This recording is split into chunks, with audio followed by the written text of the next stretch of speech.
Ndio maana nilikanseli, nimealikwa mialiko mingi mno ya kwenda Ulaya. Sikupigiwa kura na watu wa Ulaya. Walionipigia kura wako hapa. Ni lazima nikawatembelee, nikaona shida zao. Bwana, hii ni moja ya bonge ya speech nzito aliyowahi kutoa yule aliyekuwa rais wa awamu ya 5 wa Jamhuri ya Muungano wa Tanzania. Namzungumzia hayati John Joseph Pombe Magufuli.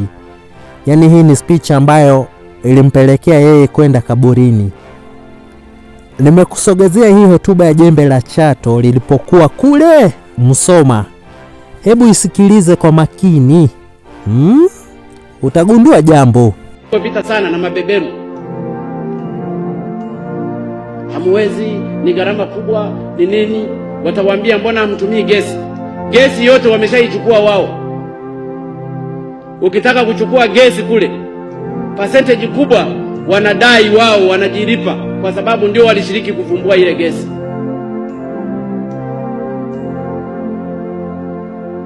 Na ndio maana capacity ya bomba tuliolijenga kutoka kusini kuja Dar es Salaam linatumia gesi 30% tu. Hiyo ndio michezo inayochezwa na watu wanaotaka kututawala kiuchumi. Tungeweza kutumia madini yetu ya uranium. Waite hata leo, watakataa. Tungeweza kutumia hata makaa ya mawe. Tunayo mengi tu milima ya makaa mawe. Ukiwaita watakataa. Wanataka super profit. Mradi wa hydroelectric power wa Stiegler's Gorge, maji yanateremka kutoka Rufiji kule yanapotelea baharini. Nayo wanataka watuzuie. Hata masuala ya mazingira. Wanyama ni wetu, maji ni yetu. Nimesema lazima tutajenga. Watatunyima mikopo lakini hela tutajenga kwa gharama zetu. Na hela zipo, nimeshazitenga. Lazima Tanzania twende. Hakuna kurudi nyuma. Walitunyima hela za kujenga reli, tukajenga. Wameanza kushangaa, wamekuja tena wanatukopa. Ndege walifikiri tutakopa, tukanunua keshi. Ndege 7 tukazishusha chini. Tanzania hii ni tajiri. Kilichokuwa cha ovyo, tulikuwa na matumizi mabaya. Wewe ukiwa mwanaume hela unazipata zote, unazichezea ovyo ovyo, unawaachia wengine wanachezea, unategemea nini? Sasa sisi tumebana. Na ndio maana watasema vyuma vinabana. Vibane tu hata vivunjike. Vitafunguka baadaye. Kwa sababu wananchi wa kawaida walibanwa na vyuma siku zote katika maisha yao. Wale waliokuwa wa mishahara hewa hawakubanwa na vyuma kwa sababu walikuwa wanapata hela za bure. Wanapata pembejeo hewa, hawezi akabanwa. Mishahara hewa, hawezi akabanwa.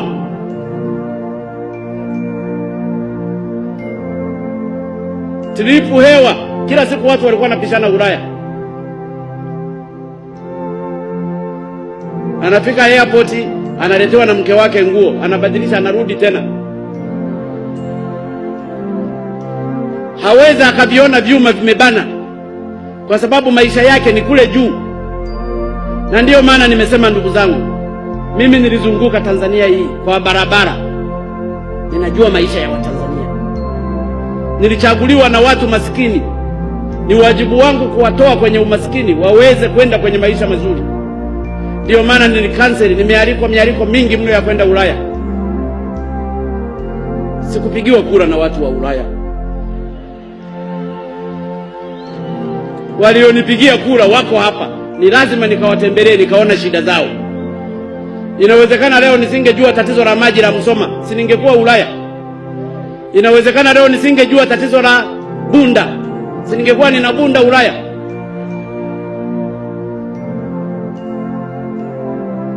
Na nikaweka mpango kwamba kwa yoyote mfanyakazi anayetaka kusafiri nje lazima apate kibali.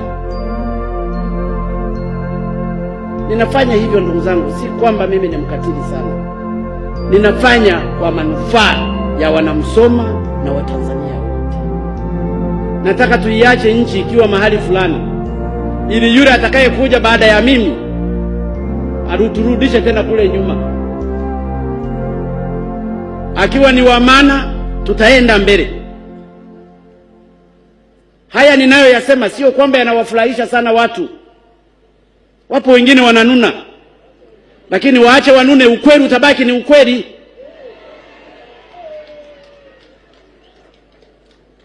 Silaumu awamu zingine zilizotangulia. Nyerere alifanya yake, Mwinyi akafanya yake, Mkapa akafanya yake, na Kikwete amefanya yake, na mimi nafanya yangu. Kwa hiyo yangu yatabaki yangu na ya Nyerere yatabaki ni ya Nyerere. Msoma oye! Sasa sijui nizungumze tena lingine wapi.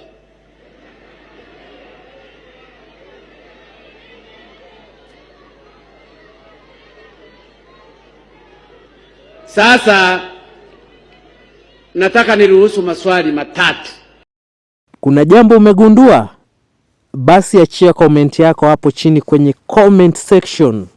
Mpaka wakati mwingine, kutoka jijini Dar es Salaam, hii ni Mswahili Media na mimi ni Babus TV.